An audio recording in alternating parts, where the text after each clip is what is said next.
Hello, everyone, and welcome backstage. Here we are again for the Modern Drummer Podcast.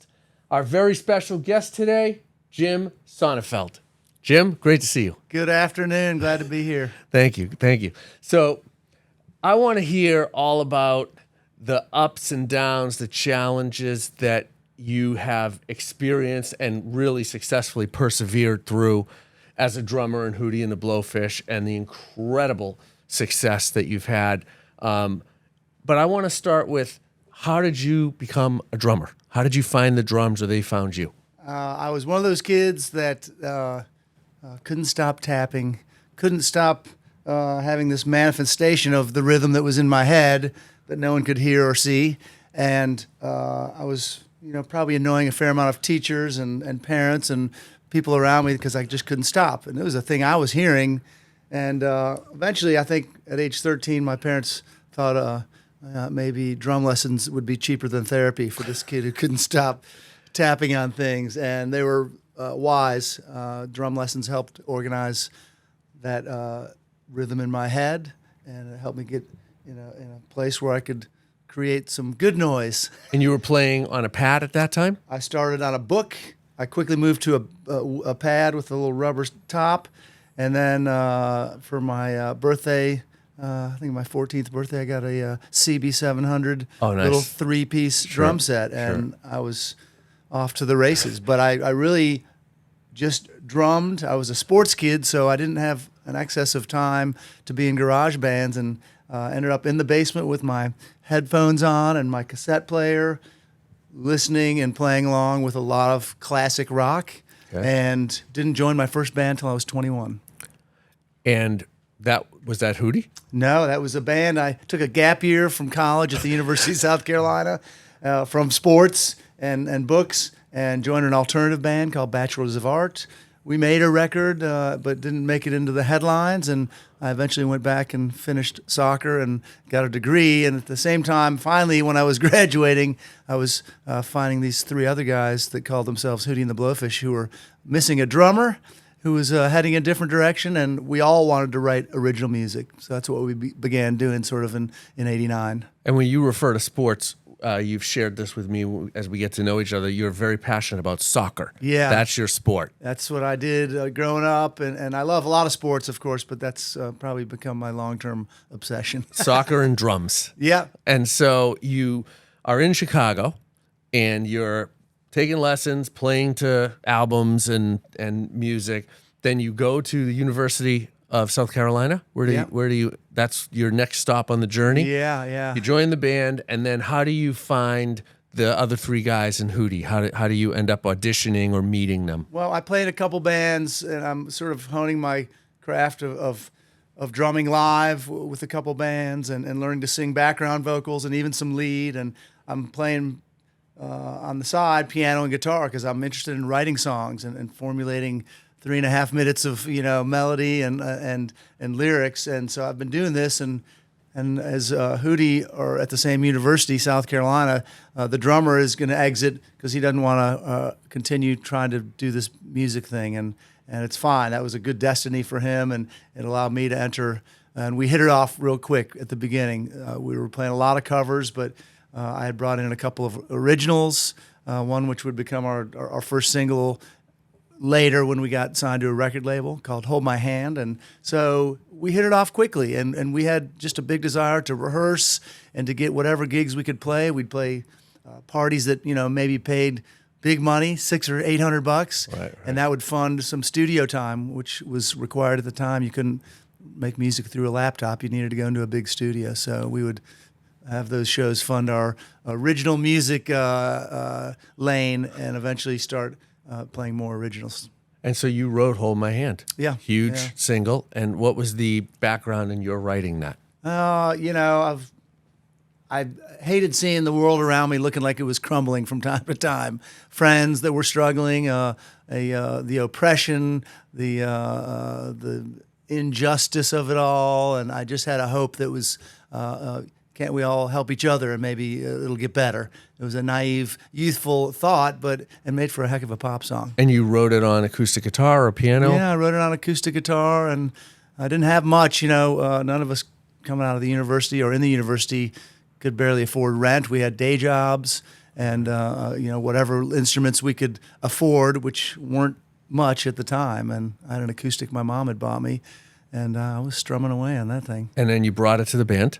I brought the song in the same day I was auditioning with the music they were playing at the time, which was new rock, REM and Joe Jackson and the Police and Smithereens, the Jam. It was an energetic, youthful band, and we played some classic rock stuff too, and we started to work our original music. At the time, we were all writing and sharing in some lyrics and melodies. We just were making it up as we went along. And did it feel right? And when you hear Darius's voice for the first time, he's got such really an iconic voice. You know his voice as soon as he starts singing.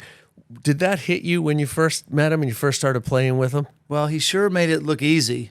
Obviously a tremendous voice, more versatile than the credit he's given as a country singer and a rock singer. He's got range. Mm-hmm. He's got an amazing creative mind to place melodies where a normal sort of writer like me would place them, all in time. He goes in and out. And that was something I noticed originally, is that while I would write a little more square and straight, he would weave and wind through here with different melodies and different, just different ideas. And that was a worked great combo. Yeah. Thank you for watching and supporting everything Modern Drummer is up to. Hit the subscribe button down below. It means so much to us because we can keep bringing you the best drummers and content all the time. And please check out our shop. We've got Legends books. We've got back issues. We've got swag. Everything the drumming community could want. And it's so exciting to have you guys be the best part of it. Once again, thank you and enjoy the rest of the video. So the band forms at the university, and you guys finish college and you stick with the band, right? Which is that's a big decision, right? Yeah, I mean, we have our day jobs, we can pay rent, but really we immediately started investing in recording our originals. We bought a van. We found a manager who was willing to work for about nothing, Rusty Harmon out of Raleigh, and he was our age, and we all had the same dream. Let's get up. Let's get to the next level. We were disconnected from the music business for the most part. We didn't know people. Right. Well, we had a few around starting us. from scratch. Yeah, and there's no way to get your original music out there besides going and playing gigs. We recorded our music on a cassette. What year are we in now in this story? 89, 90, 91. Okay. We're just out there. So no internet, no technology really. Recording studios are very expensive and it's a big deal to go in. And we're sending out our tapes with our original music to record labels and publishers and getting nothing but rejections back. Yeah, but, we had a spirit of perseverance, and we had a couple people in our court that were willing to work as hard and be honest with us. When we ask after a few years and some original cassette music is coming out, where are we? We'd ask. And we had people that would be honest. Hey, you're not there yet. Or keep trying, or you're getting better. Mentors. Yeah. And who would be a mentor that was significant at that time? The first one was a guy named Dick Hodge, and he produced our first two cassettes in 90 and 91. Okay. And we asked him point blank. We thought we were so close to getting signed and being the next big thing. And he sat down, and as we entrusted him with, our future, or what he predicted it to be, he said, it's a superhighway. The music business and entertainment's a big superhighway, and I don't have any doubt you'll get on it. He goes, but there's, pathways to get there. There's on-ramps, there's 4-lane divided roads, there's avenues, and even the little road that we sit on during that conversation was in a neighborhood. He said, and you guys, and we were so eager, tell us, Dick, tell us we're right on the precipice, and you guys are in the kitchen looking for your car keys. And we said, ouch. And that's what we needed to hear. It's what because that was the reality at that time. Yeah, it was the truth. And what's better than that, even when it pinches a little bit. So we kept working. Made a cassette, made another one, signed a crappy record deal that didn't work out, wasted a bunch of time and effort there.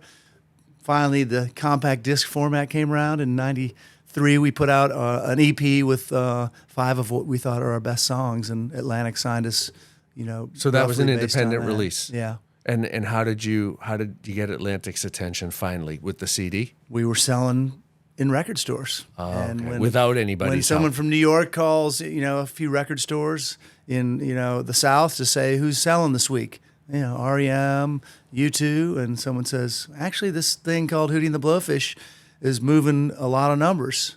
What? So they make a call, and they find our manager, and he says, yeah, we tour these towns. We do this much business. We sell our own T-shirts. We have management. We have a van. We pay taxes, and we have insurance. We're ready. And so Atlantic thought, let's do that. Did you showcase for Atlantic? We didn't have to. They sent their guy down, Tim Summer, to see us in Charleston and Columbia. Okay. Just see a gig? Okay. He said, nah, let's do this. And the main thing was that Tim didn't promise us something that we had maybe been promised before. Wow, we're going to make you big, or we're going to do this, we're going to do that. Tim said, let me take what you're doing and just move it in front of a bigger audience. You don't have to change your clothing, keep writing the songs you do, keep your stage mannerisms. Right. Let me just get it to a bigger crowd, and I think it'll work. And that's what Tim did. And was that the Letterman show would be the first step in that bigger crowd? We recorded the album in L.A. Okay. It would be called Cracked Rear View. And who produced it? Don Gaiman, who had Okay. had such success with John Mellencamp in the 80s. Huge success. And it was a wise move to get Don. He was the right guy for a baby band. And, the album almost died. I mean, we put out a single to radio, and they weren't responding. And what was that single? It was called Hannah Jane. It was a rock track, and it didn't fly. And we decided let's try and get Hold My Hand out there. We think it's accessible.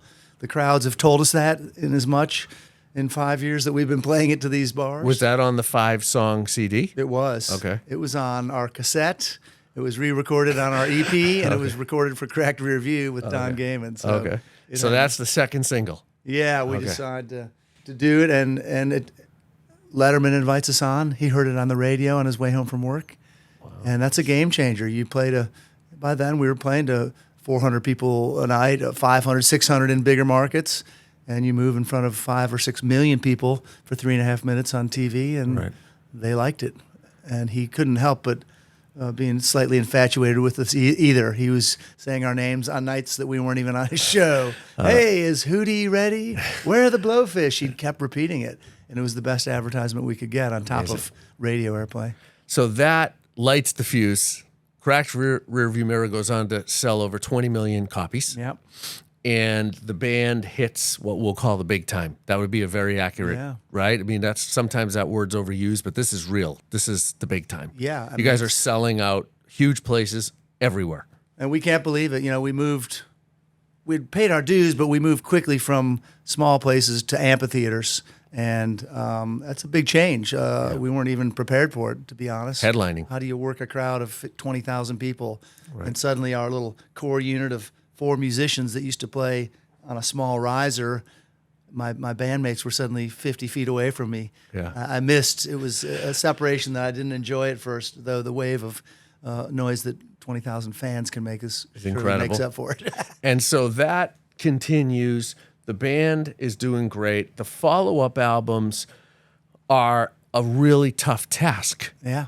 I mean, who wants to have to follow up something you're not going to repeat?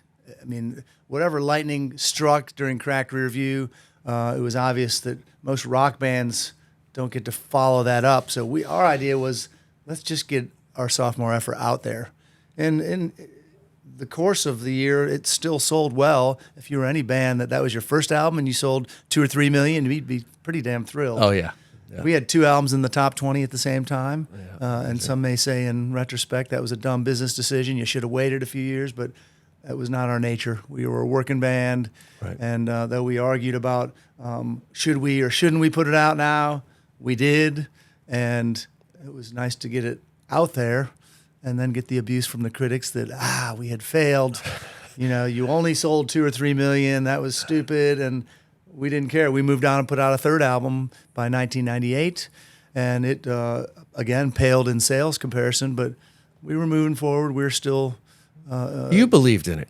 This is a Yeah. band, the way I hear you describe the band and your career together, you guys are all about perseverance. You're all about, it sounds like a brotherhood where all the challenges of the music business that tear most artists and certainly groups of artists apart as the business gets deeper and deeper, the band gets more and more splintered just because of the nature of unknown challenges. There's no training camp for what the music business is about to put a group of creators through. Yeah. But you guys stuck together through it all. We always felt it wasn't worth breaking up. Yeah, it's hard. Yeah, we shot up to the top, and now it's getting small again, and we don't have a record label eventually after 3 albums or 4 albums. We felt like still we get to make music. If anything, Cracked Rear View formed a foundation that we would always be able to stand on. And that continues today. You move forward through time and CDs, into downloading, into streaming. Right, to LPs coming back again. Yeah, magically, Cracked Rear View has continued to stay up in the top. It's still in the top 10 of record sales for an album in the USA. I mean, it's up there. Did you ever re-release it? Did you ever do like a box set? We did a 25th anniversary and added some bonus tracks, but for the most part, that was just... No super deluxe or any of that stuff? Nah, I mean, it was a nice repackaging, but it was to celebrate the 25th anniversary. And in the end, that didn't really improve anything because streaming was already underway and people were streaming it. And they've now, tabulated that with streaming and downloading and hard sales of CDs, it sits, I think, at number 9. And that's with some stiff company up there. Like who's it with? The Eagles, Zeppelin, Rumors by Fleetwood Mac. And these are the most iconic albums of all time. And some of those are greatest hits. And some of those this was our debut. So it's weird. I mean, pinch me because I still don't understand how that's happened. But we see it each night now because we're playing back out in amphitheaters down to 20,000 people a night. And I mean, here we are. It's as we film this, we're in 2024. You had a big tour in 2019, and here you are, 24, and you're selling, 20,000 people a night, sold out shows. It's like it's Back to the Future, I guess you could say. Like the band is still, it picked up where Cracked Rearview Mirror was in terms of audience size and reaction. Yeah. And it's awesome to see because there's a timelessness to this band and to that album and the music you make that we're seeing and, play out in night after night. Would you agree? Yeah. And we were just making music because we knew this was our nature. We wanted to make songs. We just were natural and authentic, right? But we've tried to keep that at the forefront the whole time. We get to make music, and that's how we look at it. We still have fans. Right. What is so hard about life? And believe me, we've had some twists and turns, not even with the music, but off stage and in our personal lives. We've had stuff that we've had to face and work through. But all along the way, we always felt like, this is a real gift to be able to have a big seller like Cracked Rear View, which provides us the opportunity to keep going out again. And so the gratitude is in real life. And thank you is easy to say. It's not so easy to be. Right. And you guys are that. You are the gratitude. Yeah. And so, man, I can't wait for everybody to see you on tour. Jim Sonefeld's back out on the road. There's so much more to catch up. I want you guys to check out our video with Jim of running down his kit. And Jim, I hope you'll come back because we're on like a super tight time frame back here as we sit today, but there's still a lot more to catch up on. So I hope you'll join Modern Drummer again soon. We got a part 2 to do, right? We really do, man. Absolutely. It's so great. All right, Jim Sonefeld, I'm David Frangioni, Modern Drummer. Thank you. Don't forget to hit the subscribe button so we can keep bringing you the world's greatest and most influential creators in the drum world. I'll see you again soon. Thank you.